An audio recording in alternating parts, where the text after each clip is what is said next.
siwanjila.in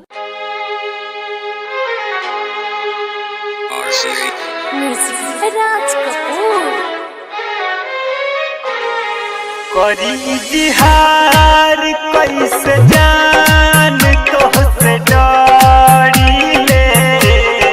करी इतिहार कैसे जान तोहसे डरी ले सुन जन जा मान जा तोह पे मरी ले सुन जन जा मान जा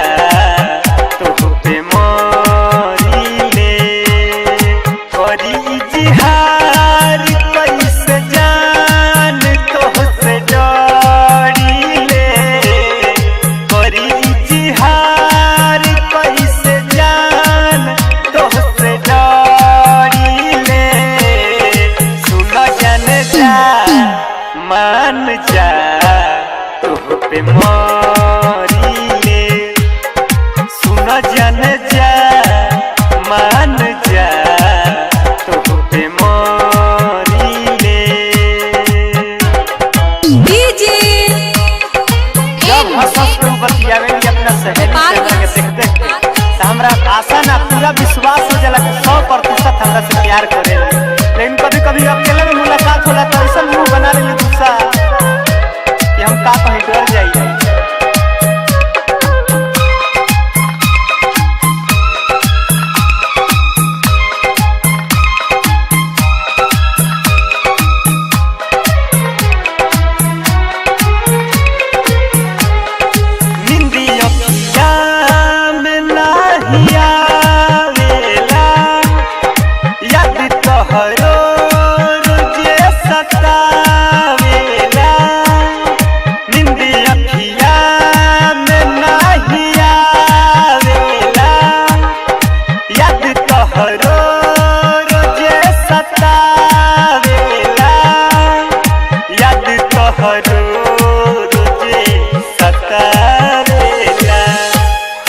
तोहर चक्कर में रानी देली धीर धारी ले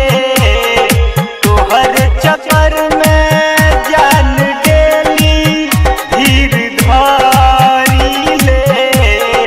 सुन जन जा मान जा तोह पे मरी ले सुन जन जा मान जा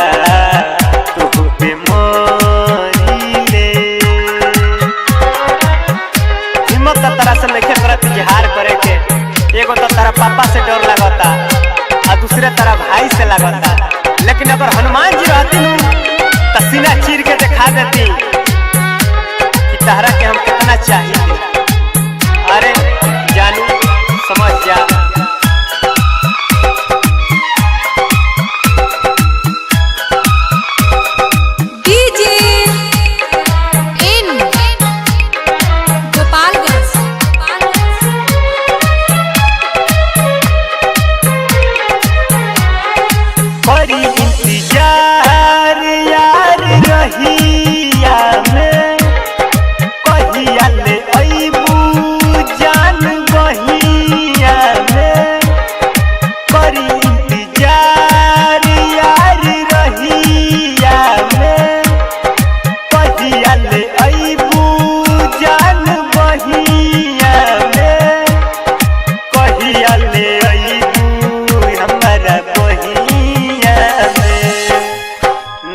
नादान सच कहे